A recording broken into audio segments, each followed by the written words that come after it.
Springtime brings out the best in Europe. The cafes move out into the streets, all the better to absorb the history that surrounds you. The recession is biting here, just as it is everywhere. It's just that the Europeans seem to have a way of getting by, unless you look at them from the Republican presidential hopeful's point of view. We're increasingly becoming like Europe. Europe isn't working in Europe. It'll never work here. I think you're looking at European socialism at a minimum.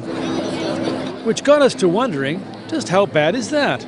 Germany has a 5.5% unemployment rate, an immense export surplus, and world-leading innovative companies. And its economic system, according to former U.S. Ambassador John Kornblum, is closer to what the U.S. was in President Eisenhower's time than it is to socialism.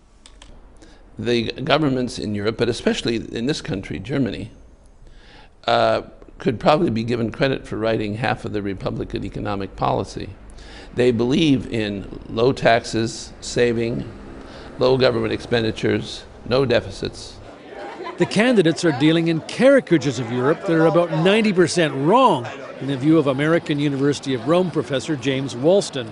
They are trying to smear the opponents by using the socialism word, when what is actually present in Europe is social democracy, and not even that. But if you're a candidate who wants to move to the White House, why worry about details? I am for the Constitution. He is for European socialism. He wants to turn America into a European-style social welfare state.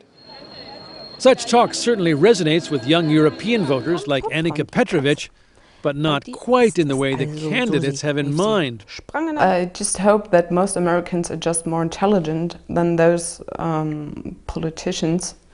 One of the things that bemuses people here is the GOP candidates' insistence on referring to Europe and European socialism as if they were talking about a single amorphous entity, when in fact the European Union alone comprises 27 different countries, each with its own language, culture, and social system. If you want to see America after the Obama administration is through, just travel around, just read up on Greece, read up on Portugal, read up on France.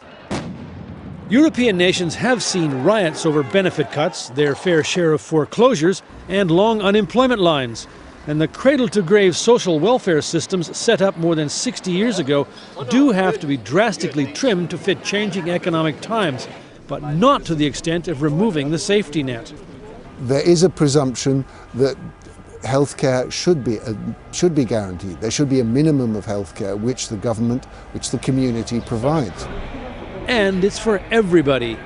Even a tourist who ends up in an ambulance here in Italy can expect full and comprehensive care, and no one will demand to see an insurance card first or send a bill when it's over. Universal healthcare is a concept that Berlin artist Madeleine Krakow says she wouldn't want to live without. That's a big part of feeling secure, really secure, because you always know whatever happens, if you don't have any money to buy some noodles, but you are safe. There was a time when Europe's youth and aspiring middle class saw America as a shining beacon of opportunity, but it's no longer seen as the ultimate career and lifestyle improvement. In Northern Europe, they're looking at the United States and say, boy, I'm happy to be here, because unemployment is much lower, job security is higher, education is free, medical care is comprehensive. And so they have to be fairly adventurous to believe that they would be better off in the United States than they are here right now. And if they did decide to come to America, some of the presidential candidates would have to drastically alter their perceptions, to say nothing of their rhetoric, to win their votes.